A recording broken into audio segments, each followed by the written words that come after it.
학생 여러분 안녕하세요. 여러분의 광쌤 이광조입니다. 오늘부터 여러분들 화합물의 형성을 이제 공부하도록 하겠는데요. 앞으로 3시간에 걸쳐서 여러분들 이 내용을 공부하도록 하겠습니다. 지난 시간에 배웠던 내용과 이제 계속 연결이 되는데요. 안타깝게도 선생님도 이제 여러분들 굉장히 애를 많이 쓰는데 딱 단원이 딱딱 끊겨져가지고 이렇게 내용이 나가지가 않더라고요. 그래서 여러분들 이 내용이 선생님 수업은 계속 이어지니까 여러분들 이상하다 왜 다 안 했지 이렇게 생각하지 마시고 다음 강의에 계속 그 내용들이 이어집니다. 그러니까 여러분들 그 내용을 참고해가지고 계속 꾸준하게 공부를 하면 되겠습니다. 자, 그러면 오늘 배울 내용 지금부터 확인해 보도록 하겠습니다. 혼합물의 끓는 점 오름이라는 거 우리가 지난 시간에 잠시 이제 선생님이 자세하게 설명을 했는데요. 그 내용을 다시 한번 정리할 거고요. 그 다음에 이제 혼합물의 어는 점과 녹는 점, 내림에 대한 내용을 한번 더 정리를 할 겁니다. 그리고 마지막으로 그 다음에 여러분들 그 화합물의 형성이라 해서 이온 결합에 대한 내용을 할 건데요. 이 내용은 간단하게 오늘 살펴보도록 하겠습니다. 자, 여러분들 우리 지난 시간에 배웠던 혼합물의 특징 중에서 그 어는 점과 그 다음에 그 끓는 점이 어떻게 된다 그랬죠? 자, 끓는 점은 올라가고 어는 점은 내려간다 그랬죠. 이것의 의미가 뭐였습니까? 끓는 점 오름, 어는 점 내림. 아, 그렇죠. 여러분들 그겁니다. 뭐냐면 혼합물, 순수한 물질보다 혼합물은 더 끓이기가 어렵다는 내용이고 또 그 다음에 얼리기도 더 어렵다는 내용입니다. 그래서 여러분 이 내용 한번 살펴보면서 다시 한번 정리를 하겠습니다. 자, 여기 한번 보면 우리가 이제 순수한 물, 여기 증류수를 말하는 거죠. 그 다음에 소금물에 이제 끓는 점을 우리가 확인을 해본 거고, 그 다음에 이제 다시 순수한 물하고 또 소금물을 이제 얼리는 것을 우리가 다시 한번 확인을 해본 건데, 자, 보시다시피, 자, 이렇게 순수한 물 같은 경우는 이렇게 가열을 해주면 온도가 올라가다가, 자, 일정한 부분이 나타나게 되죠. 이렇게 온도가 변하지 않는 일정한 부분, 이게 바로 끓는 점인데 이렇게 순수한 물 같은 경우, 증류수 같은 경우는 끓는 점이 일정하게 나타납니다. 반면에 소금물 같은 경우는 쭉 온도가 올라가다 여기서부터 뭔가 변화가 생기죠. 하지만 여기가 끓는 점이라고 하기에는 또 계속 온도가 이렇게 보세요. 계속 온도가 올라가기 때문에 끓는 점이 일정하지 않다는 표현을 쓰게 되거든요. 자, 그래서 여러분들 이 내용을 이제 보고 그 다음에 어는 점 같은 경우도 물 같은 경우 순수한 증류수는 0도에서 이제 얼기 시작하지만 소금물 같은 경우는 쭉 온도가 내려가가지고 다 이렇게 계속 내려간다는 거죠. 자, 중요한 건 여러분 요 포인트를 잡아야 됩니다. 자, 소금물 같은 혼합물은요 어떻든 간에 여기가 끓기 시작하는 느낌 같은 게 오죠. 그렇죠, 여러분들? 그래서 이 물보다는 어떻게 되죠? 끓는 점이 더 올라간다는 사실이죠. 어떻든 간에 끓는 점은 올라가게 되고 어는 점은 어떻게 된다? 더 내려간다는 사실. 우리가 이제 여기가 0도라고 했을 때 여기서 얼기 시작하면 이 녀석은 더 내려간다는 사실. 요 두 가지 사실을 여러분들이 기억해야 됩니다. 자, 그러면 여러분들 요 내용이 왜 더 어렵냐? 자, 왜 끓이기가 더 어려워지고 또 끓이기가 얼리는 게 더 어려워지느냐? 잘 보세요, 여러분들. 여러분들 만약에 순수한 물 같은 경우 100도에서 끓기 시작했습니다. 근데 끓는 점이 올라갔다고 해보세요. 그러면 120도에 끓는다는 얘기는 어떻게 되죠? 20도만큼 더 온도를 올려줘야 되기 때문에 더 어려운 게 되는 거고요. 어는 점 같은 경우는 어떻게 되죠? 그렇죠. 예를 들어 0도에서 얼기 시작한 녀석을 마이너스 20도에서 얼기 시작한다면 어떻게 되죠? 열을 더 빼줘야 되기 때문에 그만큼 얼리기가 어렵다는 거죠. 그러니까 결론적으로 내면 순수한 물질보다 혼합물, 무언가가 섞여 있으면 뭐죠? 그렇죠. 본인 성격대로 하기가 어렵다는 겁니다. 자, 다시 한번 정리할게요. 우리가 순물질 같은 경우는 그냥 나만 있는 거예요. 근데 지금 혼합물 같은 경우는 나 말고 다른 애들이 있는 거죠. 그럼 내가 하고 싶은 대로 못 하는 거예요. 내가 하고 싶은 대로 하기가 어렵다는 거죠. 예를 들어서 선생님 갑자기 여러분들이 한번 생각해 보세요. 코가 좀 가려워요. 그렇죠? 그래서 여기를 좀 청소하고 싶어요. 그런데 지금 나 혼자 있으면 어떻게 합니까? 그냥 아무 생각 없이 이제 하면 되죠. 그렇죠? 그렇죠? 아니면은 이게 생리자공, 갑자기 배가 아파, 이게 가스가 찬 것 같아. 나 혼자 있으면 어떻게 하죠? 그냥 예스 하면 되잖아요. 그렇죠? 그런데 문제는 뭐냐면, 나 말고 주변에 여러 사람들이 있어요. 그럼 내 성격대로 할 수 있어요? 아니잖아요.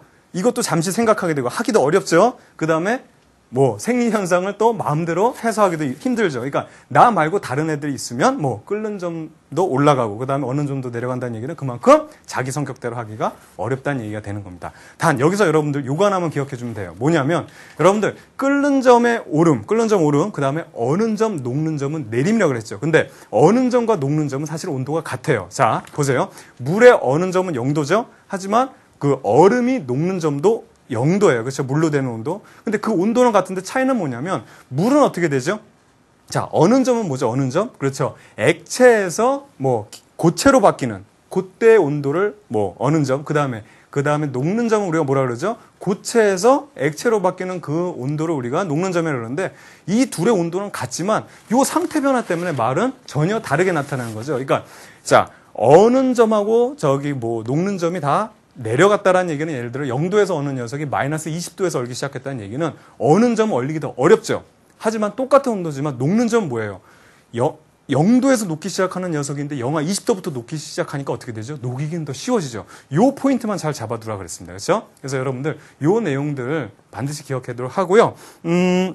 여러분들 그래서 요 내용을 우리가 배운 내용 중에서 요것들이 어떻게 응용되는지 요 내용 한번 살펴보겠습니다. 이거 좀 자세히 선생님이 설명을 할게요. 자, 요거 한번 보면 우선 끓는 점 오름입니다. 끓는 점 오름이라는 얘기는 끓는 점, 그러니까 그 온도가 올라간다는 얘기죠. 높아진다는 얘기예요. 그럼 보세요. 계란을 삶을 때 물에 소금을 넣으면 계란이 더 잘 삶을 수 있다라는 거. 그 다음에 라면을 끓일 때 물에 스프를 먼저 넣으면 물의 끓는 점이 올라감으로 면이 더 빨리 삶아진다라고 얘기하는데, 자, 여기 보세요. 여러분들 요 내용을 조금 이해를 못하는 학생들이 많더라고요. 그래서 선생님 설명할게요. 무언가 요리를 할 때 있죠. 요리를 할 땐 요리 시간이 길면 길수록 좋을까요? 아니면 짧으면 좋을까요? 짧아야 좋습니다, 여러분들. 요리하는데 그 시간이 오래 걸리면 오래 걸릴수록 어떻게 하면 그 재료의 본연의 맛과 향은 다 날아가게 돼 있어요. 만약에 오래 하면 좋으면 좋다고 하면 여러분들 고기 같은 거 삶을 때, 그죠? 고기 한 덩어리 넣고 뭐 한 3년 삶죠, 뭐, 그죠? 뭐 남는 거 있겠습니까? 없죠? 그럼 왜 끓는 점이 높을수록 더 이게 뭐 맛있어지냐면, 보세요. 빠른 시간 안에 재료를 익힐 수 있습니다. 선생님이 이렇게 예를 들게요. 컵라면 2개가 있어요. 하나는 100도씨의 물을 넣었어요. 하나는 찬물을 넣었어요. 어느 게 먼저 익죠?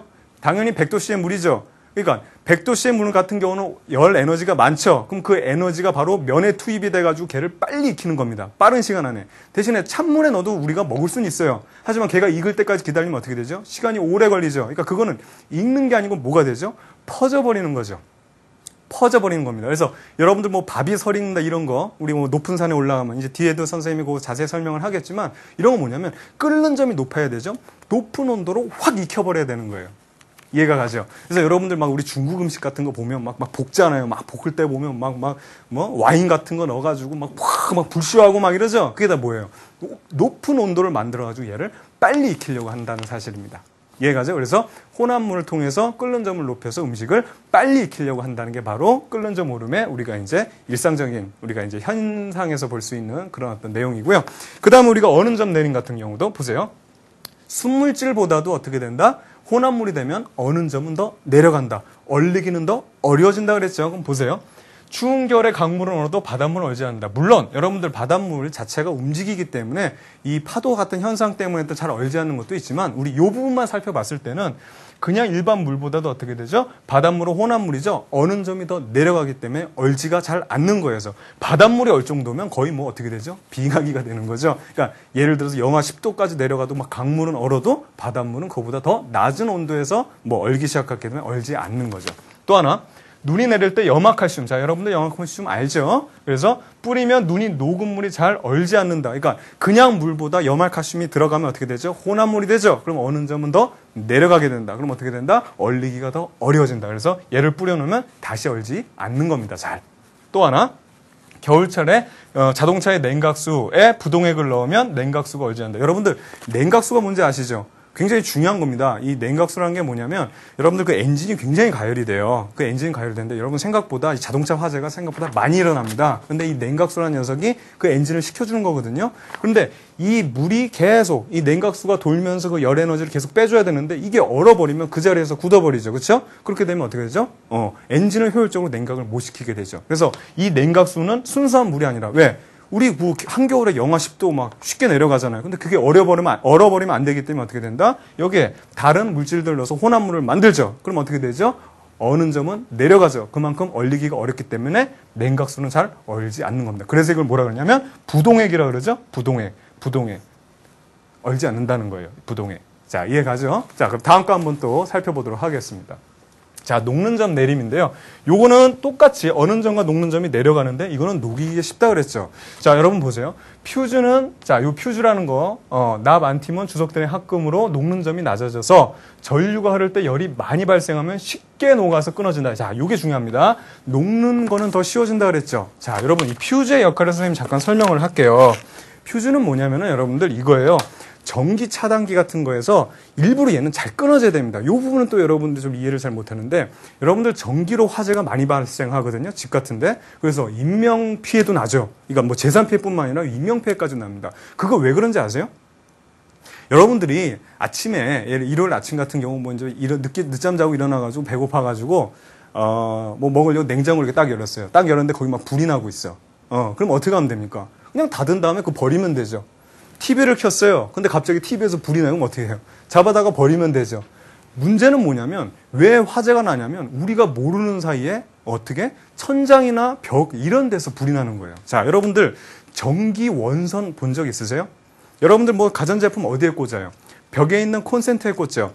그 콘센트는 어떻게 되냐? 벽을 타고 그 전기 원선이 들어옵니다. 무슨 말씀이냐면 그 발전소에서 우선 지역발전소, 그 다음에 그 지역발전소에서 막 전신조 해가지고 여러분들 집들로 다 전기를 나눠주죠. 그럼 그 원선이 집 현관 쪽으로 들어와요. 그 다음에 걔네들이 다 나눠져가지고 어떻게 된다? 뭐 천장도 타고 벽도 타가지고 여러분들 콘센트에 연결이 돼 있는 거예요. 자, 그러면 이 원선 자체 해가지고 여러분들 막 많이 가전제품을 쓰면 어떻게 되죠? 가전제품들이 전기를 써야 되니까 계속 끌어당기죠, 전기를. 그럼 이 원선에서 계속 뭐 과도한 전류가 흐르게 됩니다. 그때 과도한 전류가 흐르게 되면 어떻게 되죠? 이제 이 피복 같은 게 녹거나 이렇게 해서 뭐 합선이 되거나 이렇게 되면 불이 나는 거예요. 그러니까 자는 순간에 모르는 순간에 막 천장에서 불이 나니까 사람들이 다치기도 하고 이렇게 되는 거거든요. 그래서 퓨즈의 역할은 뭐냐면 원선이 들어오고 나서 여러분들 그 이렇게 갈래갈래 나눠지는 전기 전선 그 사이에다 퓨즈를 설치하는 겁니다. 이해가죠? 그래서 이 녀석이 어떻게 되면 과도한 전류가 흐를 때 어떻게 된다? 딱 끊어주는 거예요. 끊어줘야지만 어떻게 된다? 이 전기를 차단하기 때문에 안전하게 되는 겁니다. 얘의 목적은 뭐냐면 빨리, 그러니까 어느 정도 한도 이상만 뭐 전기가 많이 흐르면은 이 열이 발생해가지고 딱 끊어지는 게 목적이지 얘가 그냥 끝까지 참아 나는 끝까지 살아남을 거야 이러면 얘는 실격입니다. 아시겠죠? 얘의 목적은 그게 아니고 어느 정도 한도만 되면 끊어져야 되는 게 바로 얘의 목적이 되는 거예요. 이해가죠? 그래서 여러분들 이런 거 같은 거, 퓨즈 같은 것도 보면 여러분 가끔 이제 뭐 하다 보면 가끔 정전이 될 때 있어요. 그러면은 여러분들이 되게 귀찮아하잖아. 막 지금 한참 재밌게 막 게임하고 있었는데 지금 막 이게, 왜 또 막 이거 정전되고 막 난리야 막 이러잖아요. 그러고 나서 그걸 다시 올리잖아요. 요즘엔 퓨즈를 갈지 않고 이제 여러분 대부분 이제 자동 차단기니까 올리는데 그러면 안 됩니다. 얘가요, 이 퓨즈란 건 뭐냐면 무언가가 뭐 정기적으로 위험함이 있으니까 얘가 자동으로 꺼지는 거예요. 차단이 되는 거예요. 굉장히 과부하가 걸렸다는 얘기거든요. 근데 그거 귀찮다고 다시 올린다. 이거는 굉장히 위험한 겁니다. 만약에 그것이 꺼졌으면 어떻게 된다? 그렇죠. 무언가가 지금 얘가 신호를 준 거예요. 경고 메시지를 준 겁니다. 그러면 그거에 대한 걸 살펴봐야 돼요. 지금 내가 뭐 전기를 많이 쓰고 있나? 왜 이러지? 그런 거를 우리가 살펴보고 위험 요소를 다 차단하고 난 다음에 다시 전원을 올려야 돼요. 여러분들 우리가 굉장히 안전불감증에 걸려 있잖아요. 이렇기 때문에 위험한 거거든요. 선생님 학교에서도 이제 막 그런 거 많잖아요. 그렇죠? 우리 화재 경보기 막 띠리링 울리면은 어떻게 해야 됩니까? 갑자기 이거 화재 경보기 울렸다. 이거 침착해 얘들아 하면서 선생님 지금 무슨 일인가요? 막 이래야 되는데 선생님도 막 이렇게 수업하다가 띠리링 울려도 학생들도 공부하다가 화재 경보기 울려도 아무런 반응이 없죠. 그렇죠? 누가 또 장난했나 보다. 이러면 안 되는 거죠. 이거는 우리가 이제 지켜야 될 약속은 딱 지켜야 되는데 특히 이제 만우절이잖아요, 우리. 그죠? 만우절날. 뭐, 교실 바꾸고 이런 거는 뭐 그냥 애교로 봐주고 있는데 이런 거 장난하면 안 돼요. 우리 양치기 같은 거. 그냥 누르고 막 도망가고 이런 걸 하면 안 되는 거죠. 여러분들 만우절이라도 지킬 건 지켜야죠. 그래서 그런 거 절대 우리 안전에 관련된 거는 절대 장난하면 안 되겠습니다. 막 만우절이라고 다 그런 거 아니잖아요. 막 이렇게 만우절이라고 막 횡단보도인데 빨간불 들었는데 내가 오늘 만우절인데 내가 속을 줄 아나 막 이러면서 건너가 이러면 안 됩니다. 자, 그래서 여러분들 이런 거 위험 신호를 주면은 여러분들 반드시 그거를 직시하고 그 다음에 주변을 살펴봐야 된다는 거 이렇게 말씀을 드릴게요. 자, 이어서 이제 땜남이라는 거죠. 여러분들 가전제품에 이제 전기 배선도를 연결하는 건데 마찬가지로 우선 녹이기가 납과 주석으로 해가지고 합금 만들어서 녹이기가 쉬운 다음에 녹기 쉬운 녀석은 다시 상온으로 돌아가면 다시 굳기도 쉽거든요. 그래서 납땜할 때 사용한다는 거 이런 거 알아두면 되겠고요. 이어서 여러분들 그외 성질 한번 보겠습니다. 그외 성질을 보면 스테인리스 강이죠. 여러분들 금속인데 녹이 잘 슬잖아요. 그런 거를 방지하기 위해서 철은 굉장히 강해서 좋은데 녹이 잘 슬어요. 그래서 철과 니켈, 크롬을 섞어서 단단하면서 녹이 슬지 않게 하는 거. 그 다음에 14K, 18K 금. 자, 여러분들 14K, 18K 금 아는가요? 아시나요? 자, 요거 보면 요게 이제 금은 우리가 장신구로서 굉장히 이제 효용적으로 쓰는데 굉장히 무릅니다. 굉장히 약해요. 그래서 여러분들 막 금메달 따면 막 깨물어 보잖아요. 이게 약하니까. 그런데 그 녀석 같은 경우는 굉장히 약하기 때문에 14K라는 거는 뭐냐면은 여기에 이제 합금을 섞는 거예요. 여기에서 구리나 아연 같은 거 섞어서 요 14K나 18K는 섞는 건데 요 숫자가 클수록 금의 함유량이 높은 겁니다. 그래서 14K보다는 18K가 비싸고요. 참고로 여러분들 뭐죠? 순금은 24K입니다.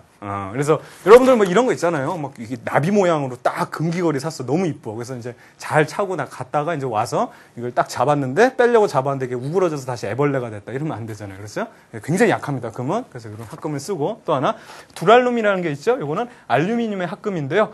굉장히 가볍게 만들었어요. 그 다음에 강도를 높였습니다. 그래서 비행기의 재료를 사용하고 있습니다.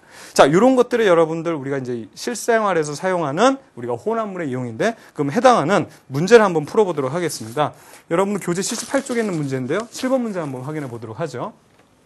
다음 중 영하의 날씨가 계속되는 겨울철에 물은 잘 얼지만 바닷물은 쉽게 얼지 않는 사실과 관계 있는 현상이 아닌 것을 물어봤습니다. 그렇죠? 그래서 여기 보면 여기 같은 경우는 물은 잘 얼죠. 하지만 얘는 뭐죠? 혼합물이기 때문에 뭐 어는 점이 내려간다. 그만큼 얼리기가 어렵다. 그래서 안 온답니다. 그렇죠? 보면 에탄올은 물에 비해 잘 얼지 않는다. 자, 이 내용을 보면 여러분들 에탄올이라는 것 자체는 물하고 얘를 우리가 이제 증류수로 봤을 때 에탄올도 여러분들 순물질입니다.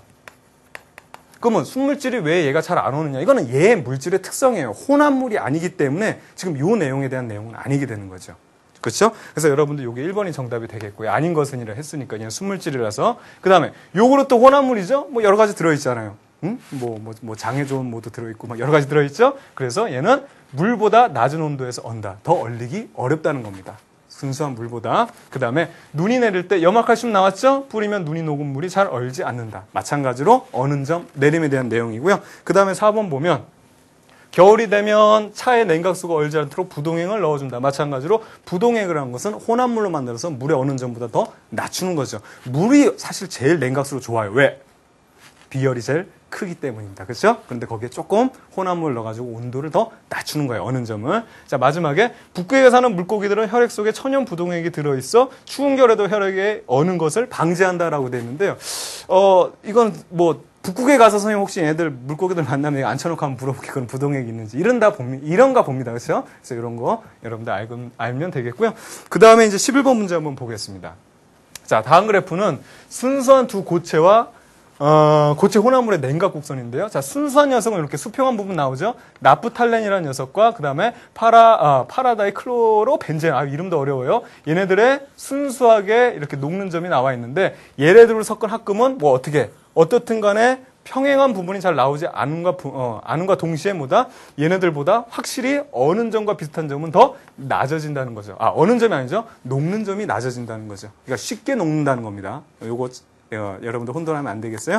자, 그래서 문제를 한번 보게 되면 이렇죠. 위 그래프와 관련이 깊은 현상은 녹는 점, 내림이죠. 잘 녹는 겁니다. 그래서 순금에 은을 섞으면 더 단단해진다. 이거는 뭐였습니까, 여러분들?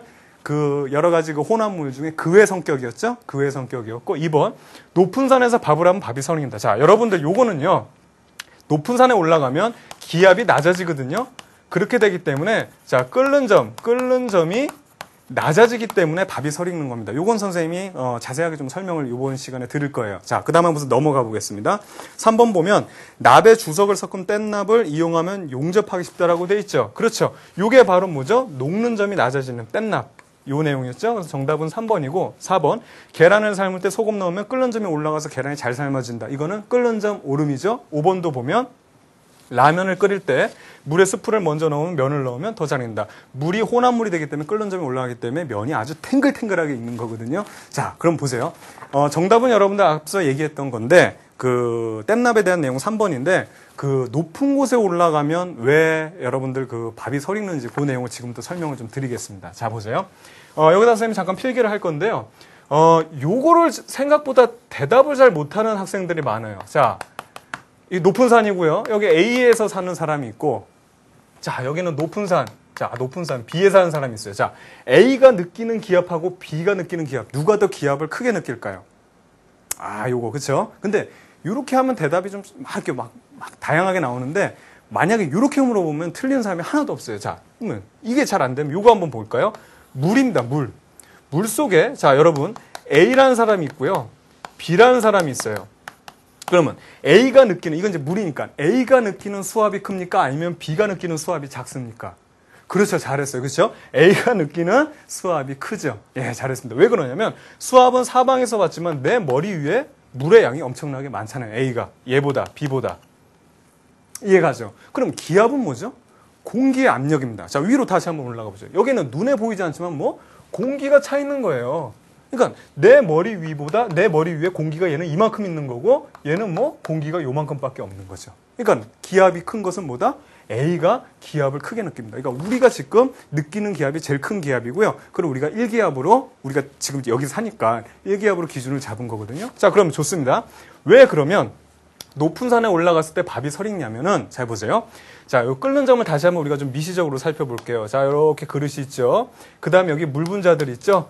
얘가요, 끓으려면은 뭐가 돼야 되죠? 이 물 분자들이 활발하게 운동하다가 기화돼서 공기 중으로 날아가야 되죠. 이렇게 날아가야 되는 걸 우리가 끓는 점이라 그러는데 보세요. 기압이라고 그랬죠. 눈에는 보이지 않지만 뭐 공기도 얘를 누르고 있어요.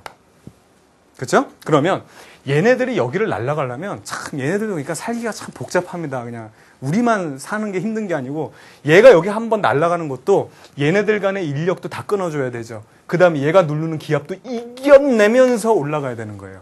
이해가죠? 그런데 여기서 눌러주는 기압이 작아졌대요. 그럼 어떻게 되는 거예요? 그렇죠. 여기서 얘네들 끊는 거는 똑같지만 얘네들 끊어주는데 필요한 에너지는 똑같지만 여기서 눌러주는 힘이 약해지니까 얘가 어떻게 되죠? 얘에 해당하는 부분은 쉽게 넘어갈 수 있는 거죠. 그러니까 100도씨에 끓는 녀석이 1기압이었는데 높은 데 가면 눌러주는 힘이 작아지니까 어떻게 되죠? 100도가 아니고 80도만 돼도 끓어버리는 거예요. 이해가죠? 그래서 높은 산에 올라가면 어떻게 된다? 기압은 낮아진다. 여기까지 됐죠? 그러니까 기압이 낮아지고 그 다음에 끓는 점도 낮아진다. 여기까지 됐죠? 그럼 왜 밥이 맛이 없습니까? 그렇죠. 아까 뜨거운 물에 컵라면 넣은 거와 그 다음에 찬물에 컵라면 넣은 거랑 똑같은 거죠. 100도씨에서 끓이면 밥이 잘 익는데 80도밖에 안 되니까 찬물을 넣는 거라고 생각을 해보세요. 그럼 어떻게? 밥이 아니고 그 내용입니다. 이해가죠? 그래서 우리가 요 기압에 관한 내용을 우리가 이렇게 해서 마무리 질 수 있죠. 자, 이래서 여러분 15분 문제 선생님 풀어보겠는데요. 15분 말로 할게요. 다음은 우리 생활 주변에서 관찰할 수 있는 현상들이다. 이 현상들은 어떤 과학적 원리를 이용한 것인가 했는데 빙판길에 염화칼슘 나왔죠? 그 다음에 자동차에 냉각수 나왔죠. 잘 안 얼어야 되죠? 이건 뭐죠? 어는 점, 내림입니다. 그래서 정답은 1번이겠죠? 혼합물의 어는 점은 순수한 물의 어는 점보다 더 낮기 때문이다. 이것이 정답이 되겠습니다. 자, 여기까지 잘했습니다. 자, 이어서 우리가 이제 그 교재 80쪽에 있는 혼합물에 대한 내용 바로 다음 단원 넘어가도록 하겠습니다. 자, 혼합물과 화합물의 비교 그림 한번 살펴보도록 하죠. 자, 요 그림인데요. 자, 여러분들 요 그림을 잘 보면 이렇습니다. 이거 보면은 어떻든 간에 수소가 이렇게 생겼대요. 근데 수소만 있죠. 그러니까 이건 뭐죠? 순물질이에요. 순물질이고 얘는 산소만 이렇게 돼 있죠. 순물질이죠. 그런데 보세요. 수소와 산소가 결합이 돼서 이렇게 섞여 있어요. 마구마구. 그 다음에 수소는 수소 모양 그대로 가지고 있고 산소는 산소 모양 그대로 가지고 있죠. 그렇죠? 그렇기 때문에 이건 뭔다? 혼합물이 되는 거죠. 그래서 여러분 교재를 보면 이게 화합물로 돼 있는데요. 요거 이제 혼합물로 바꿔주면 되겠죠. 그렇죠? 혼합물로 여러분들. 그래서 요거 이제 혼합물이에요. 그래서 혼합물은 얘의 성격도 가지고 있고 섞인 녀석 얘의 성격도 가지고 있고 얘도 섞여 있는 거예요. 그렇죠? 반면에 화합물 보겠습니다. 화합물을 보게 되면 자 여러분 이렇게 돼 있죠. 수소, 산소가 이렇게 똑같이 생겼어요. 순물질인데 얘네들이 화학 반응을 해서 어떻게 되냐면 전혀 새로운 거. 지금 얘가 이렇게 생긴 게 수소인데 얘가 뜯어져가지고 얘도 뜯어졌죠. 그래서 전혀 새로운 희한한 물질이 만들어졌죠. 이게 바로 수소와 산소의 화합물이 되는 겁니다. 알겠죠? 그러니까 화합물은 완전히 다른 물질. 자, 화합물은 선생님 뭐라 그랬죠? A하고 B하고 섞으면 뭐가 된다? A, B가 아니고 뭐 C라는 전혀 새로운 성격의 물질이 나오는 것이 우리가 화합물이라 그러고요. 화합물은 전혀 새로운 물질이 또 전혀 새로운 순수한 녀석이 되기 때문에 얘는 다시 한번 순물질이 되는 겁니다. 자, 이해가 가죠? 자, 그래서 여러분들 그 내용을 살펴보고요. 요거에 해당하는 내용, 자, 교재 88쪽, 89쪽에 있는 문제들 한번 풀어보겠습니다. 자, 1번 문제입니다. 다음 그림은 질소와 수소를 통해 암모니아를 합성하는 과정을 모형으로 나타낸 것이다. 아, 얘가 수소고요, 질소고요. 얘네들이 뜯어져서 화학 반응을 해서 전혀 새로운 암모니아라는 녀석이 만들어졌다고 합니다. 자, 위 모형을 통해 알 수 있는 사실로 옳은 것은, 자, 그럼 보세요. 얘네들 혼합물이니까 지금, 자, 섞였는데요. 아, 섞인 게 아니죠? 지금 이거 혼합물입니까? 화합물입니까? 화합물입니다. 그렇죠? 섞인 게 아니죠. 그렇기 때문에, 자, 1번부터 보겠습니다. 질소와 수소의 혼합비는 일정하다. 혼합비라는 거를 쓸 수가 없어요. 그냥 섞었을 때가 우리가 혼합비가 되고요. 얘는 혼합비라고 쓰면 안 되죠. 이걸 우리가 뭐라고 쓰냐면 결합비라고 씁니다. 결합비. 자, 결합비. 자, 그 다음에 결합비가 일정하다 이렇게 쓰면 되겠고요. 2번 보면 반응 전후의 물질의 상태가 달라진다고 돼 있죠. 그렇죠? 반응 전후의 물질 상태가 달라진다. 자, 요거는 어떻습니까? 맞는 얘기인가요? 자, 상태는요, 여러분들 고체, 액체, 기체를 말하는 거잖아요. 그러면 수소 기체죠.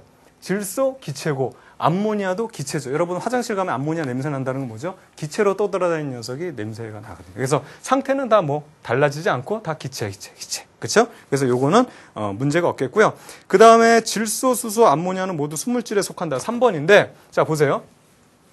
얘 순물질이죠. 어디 혼합된 녀석 없죠? 얘도 얘만 있죠? 순물질. 그 다음에 얘도 암모니아라는 녀석, 새로운 녀석이 만들어졌죠. 화합물이 됐지만 얘만 있죠. 순물질입니다. 그래서 정답은 3번이 되겠고요. 4번. 반응 전후의 질소의 성질은 달라지지 않는다. 자, 반응 전후에 전혀 새로운 성질의 녀석이 나오기 때문에 어떻게 돼야 되죠? 얘는 달라져야 되는 거죠. 그래서 얘는 달라져야 되는 거고 5번 보겠습니다. 암모니아를 구성하는 질소와 수소의 원자의 결합비는 자, 1대2라고 되어 있는데요. 여러분 요거 보세요.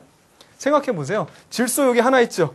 그 다음에 여기 3개 붙어 있죠. 그럼 그대로 해주면 됩니다. 그러니까 질소는 하나, 그 다음에 수소는 3, 3개 있죠. 그래서 어떻게 1대2가 아니고 1대3이다라고 얘기해 주면 되는 거죠. 자, 이렇게 해서 여러분들 1번 문제 풀어봤고요. 그 다음에 5번 문제 한번 확인해 보도록 하겠습니다. 자, 다음 중 혼합물과 화합물의 성질을 비교한 것으로 옳은 것을 고르라는 문제네요. 자, 확인해 보면 자, 이산화탄소는 탄소와 수소의 혼합물이다. 자, 이제 여러분들 계속 이제 진도를 나가다 보면 이제 이산화탄소를 만들 수 있습니다. 자, 어떻게 되냐면 화학식은 CO2죠? 산소가 2개. 그래서 이산소탄소. 그런데 우리가 뭐 비금속 물질은 화를 붙인다 그랬죠. 그래서 이게 이산화탄소예요. 이산소탄소. 그래서 이산화탄소인데 혼합물입니까? 이렇게 완전히 화학식으로 만들어진 녀석은 뭐냐면 우리가 다 화합물입니다.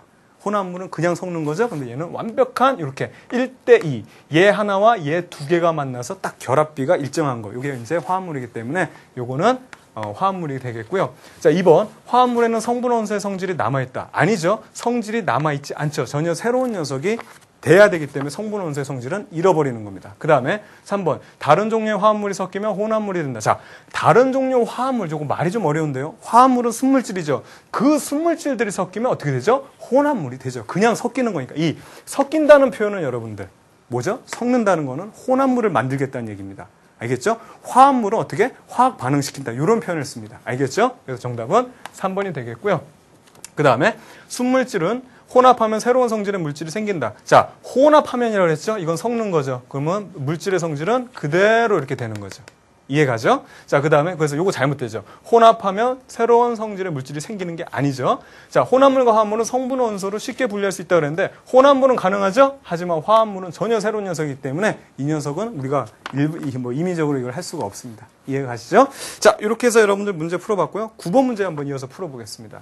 다음 그림은 수소와 산소 두 종류의 원소들이 만든 물질들을 입자 모형으로 나타낸 것이다 라고 되어 있습니다. 자, A 한번 보겠습니다. 순물질들이 섞여 있죠. 그럼 A는 뭐죠? 혼합물이죠. 됐죠? B는 순물질이죠. 자, C도 이렇게 생긴 녀석들만 있죠? 순물질이고 D도 이렇게 생긴 녀석들만 있기 때문에 순물질입니다. 자, 위 모양에 대한 설명은 옳은 것입니다. A는 두 종류의 원소가 결합되어 생기는 새로운 물질이다. 자, 결합이란 표현 안 쓴다 그랬죠? 결합이란 표현은 뭐다? 화합물을 얘기하는 거고 이거는 뭐라 그래야 돼요? 혼합물을 얘기하는 겁니다. 그렇죠? 그 다음에 B번 보겠습니다. 2번 보겠습니다. A, B, D는 순물질에 속한다. A, 혼합물이죠. 그래서 A는 순물질 아니죠.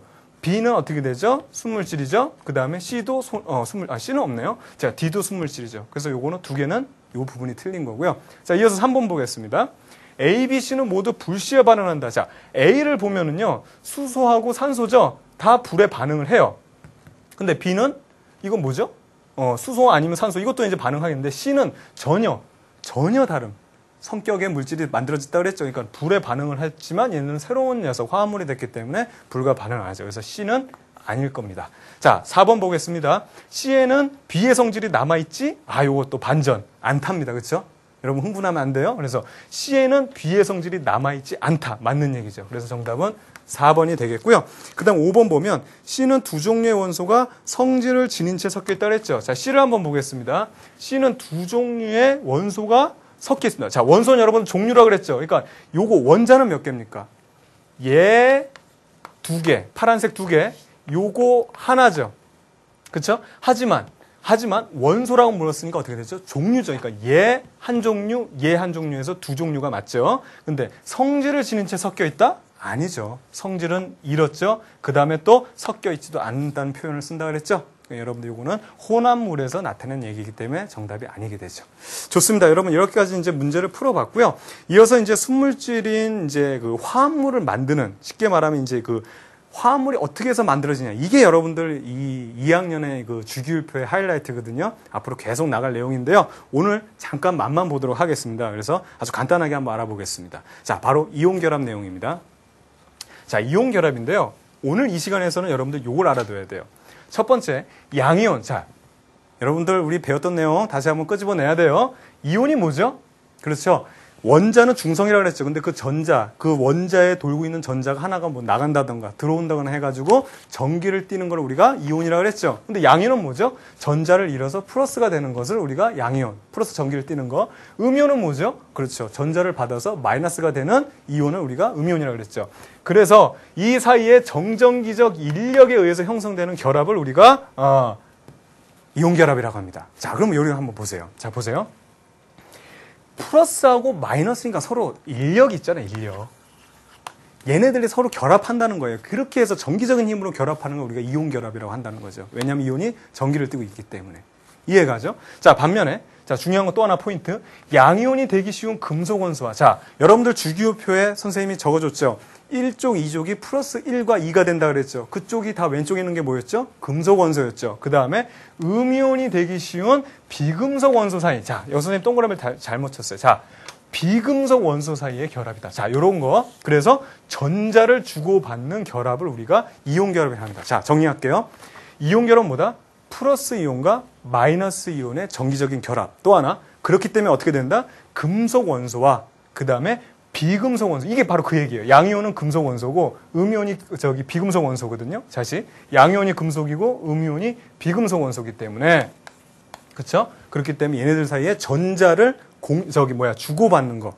플러스가 이제 전자를 주고 이렇게 하는데, 우선 여기까지만 우리가 선생님이 설명을 하고 다음 시간 이어가겠습니다. 중요한 건 요 예를 한번 볼게요. 자, 여러분들이 가장 혼돈스러워하는 게 바로 요 부분이에요. 자, 이거 이제 이름 아는 건 알죠? 산화칼슘이거든요. 뒤에 있는 녀석이 칼슘이고 뒤에 있는 게 이제 산소인데, 그래서 얘가 그 비금속 원소에다가 이제 소로 끝나는 거 화로 바꿔서 산화칼슘 이렇게 한다고 우리 여러분 알고 있죠? 그러면 보세요. 문제는 산화칼슘 알겠고 염화칼슘 알겠어요. 근데 얘는 왜 CaO고 얘는 왜 CaCl2가 들어가냐 이거죠. 얘도 마찬가지로 얘는 Na2죠. 그 다음에 산화나트륨은, 자, 이거 선생님 다시 지울게요. 산화나트륨은 어떻게 돼? Na 그냥 O가 아니고 왜 Na2O고, 염화나트륨은 또 그냥 왜 NaCl이냐. 이것 때문에 여러분들이 선생님 이거 다 외워야 돼요. 이런 얘기를 많이 하거든요. 그래서 여러분들 주기율표를 보면 이걸 여러분들이 만들 수 있습니다. 오늘 여러분들의 그냥 그 느낌만 한번 갖도록 할게요. 보세요. 우선 이런 화학 반응식을 화학식을 쓸 때는 여러분들 보세요. 항상 앞에 있는 녀석이 뭐냐면 플러스 역할을 하는 녀석들이 앞에 있는 녀석입니다. 대부분 보면 항상 이게 대부분 앞에 있는 녀석들이 플러스 역할을 하는 녀석들이에요. 그리고 뒤에 있는 녀석들은 마이너스 역할을 하는 녀석입니다. 그러면 여러분들 교재에 있는 주기율표를 봅니다. 칼슘 이온을 살펴봅니다. 몇 쪽에 있죠? 2쪽에 있습니다. 그래서 얘는 어떻게 되냐면 플러스 2가 쉽게 된다 그랬죠. 반면에 산소와 결합을 합니다. 산소는 몇 쪽이죠? 찾아보세요. 지금 찾아보세요. 16쪽입니다. 그렇죠? 그럼 어떻게 되죠? 여기는 2-가 되는 녀석입니다. 그럼 얘네들이 결합할 때 잘 보세요. 얘는요. 봐봐요. 플러스 2짜리고 얘는 마이너스 2짜리예요. 그러면 얘네들이 결합을 할 때는 결합은 뭐예요? 완벽하게 중성이 되려고 결합을 하는 거예요.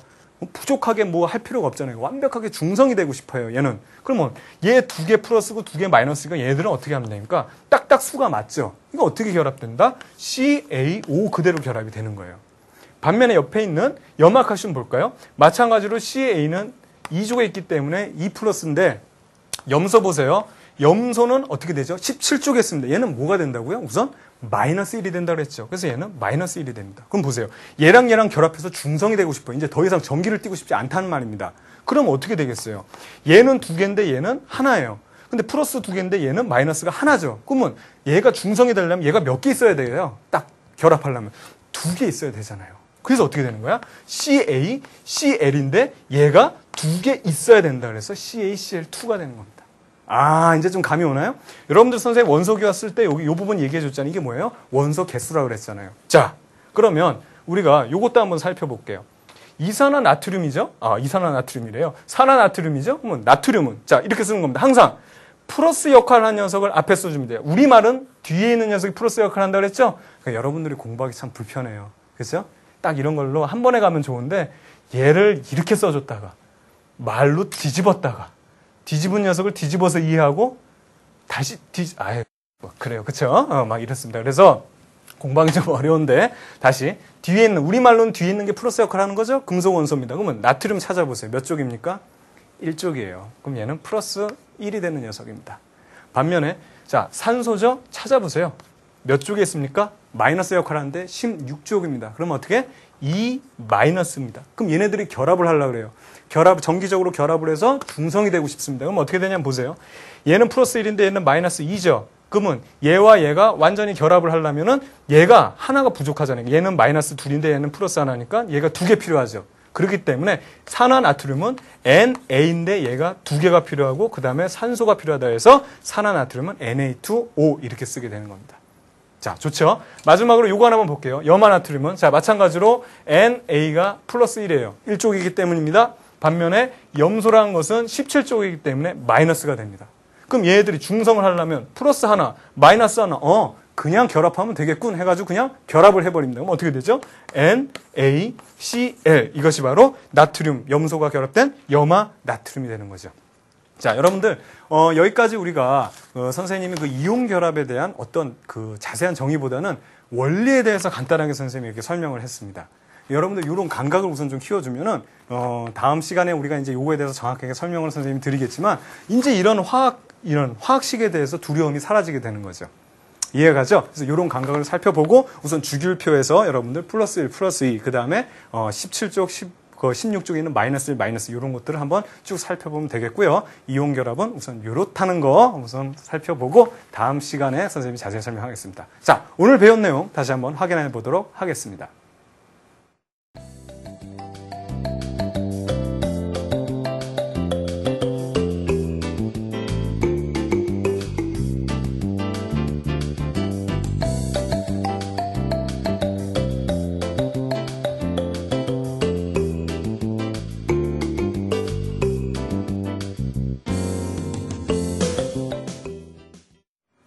자, 여러분들 고생 많았습니다. 근데 다음 시간에 준비하기 전에 꼭 선생님하고 약속해야 될 게 있습니다. 바로 뭐냐면 여러분들 원소 주기율표 있잖아요. 1번부터 20번까지 원소 기호들을 다 알고 있어야 됩니다.